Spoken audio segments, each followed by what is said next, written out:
Davao City Councilor Bernard Alag nibutyag sa iyang plano nga motanyag og bag-ong public utility vehicle route sa syudad alang sa mga pasahero nga gikan pa sa lagyong lugar.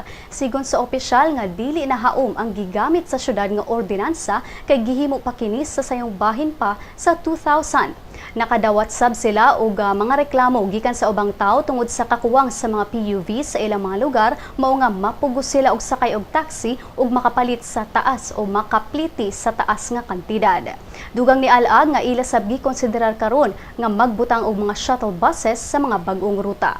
Gani matod sa konsehal nga dunay usa ka mini shuttle bus company ang nihatag niya og 7 ka mga route options. Lakip niini mao ang new highway gikan Kalinan Tandang hangtod New Carmen Maa, highway gikan Kalinan Tandang hangtod Mulig Toril, Bunawan Tubuhangin nga moagi sa Kabantian Indangan Highway, diversion road paingon sa airport nga moagi sa Shrine Hills pabalik sa MacArthur Maa Road. Si Konsehal Alag nibutyag nga ang target approval sa gitanyag nga bag-ong PUV routes kay sa Abril o Mayo karong tuiga.